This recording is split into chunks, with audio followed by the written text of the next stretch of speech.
নতুন বছরের প্রথম দিন, চারদিকে কুয়াশার বিস্তার। ভোরের সূর্যটা জ্বলেনি সেভাবে। শীত উপেক্ষা করেই কোমলমতি শিক্ষার্থীরা দাঁড়িয়েছে নতুন বইয়ের লাইনে। নতুন শ্রেণীতে রঙিন বই হাতে শিশুদের আগ্রহ প্রচ্ছদে। এক নিমেষেই দেখে ফেলার চেষ্টা কি আছে পরবর্তী অনুচ্ছেদে। রাষ্ট্রীয় শোকের কারণে বই বিতরণে এবার আনুষ্ঠানিক উৎসব না হলেও উচ্ছ্বাসের কমতি ছিল না ছাত্রছাত্রীদের। শিক্ষার্থীরা জানায় বছরের শুরুতে বই পাওয়ায় নতুন পাঠ্যসূচি অনুযায়ী পড়াশোনা সহজ হবে। আমি নতুন বই পেয়েছি, আমার অনেক আনন্দ লাগছে। আমি বাসায় গিয়ে এই বইগুলো পড়বো।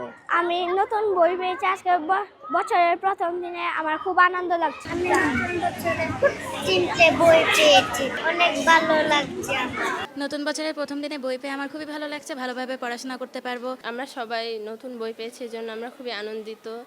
সবগুলো বই আমরা একসাথে পেয়েছি, খুবই ভালো লাগছে। প্রথম দিনে বই পেয়ে সকলেই খুবই আনন্দিত যে সমস্ত বই প্রথম দিনে পেয়ে যাচ্ছে, এটা খুবই উৎফুল্ল।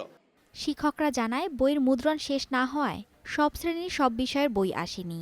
এতে কিছু শ্রেণীতে দেয়া যায়নি সব বই। সবচেয়ে কম বই এসেছে উচ্চ মাধ্যমিকে।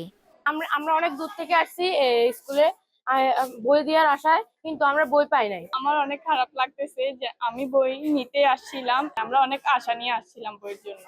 আমরা এখন বই পাচ্ছি না, স্যাররা বলছে আমরা আগামী দিনে বই পাবো। আমরা যদি বই পাই তাহলে যথাসময়ে শিক্ষার্থীদের কাছে সরবরাহ করব। রাষ্ট্রীয় শোকের কারণে আমরা অত সুন্দরভাবে জাঁকজমকভাবে বই উৎসব করতেছি না, শুধুমাত্র বই বিতরণ করতেছি। এনসিটিভির তথ্য অনুযায়ী প্রাথমিক স্তরে মোট পাঠ্য বইয়ের সংখ্যা 8,59,00,000-এর বেশি, যা শতভাগ বই সরবরাহ করা হয়েছে।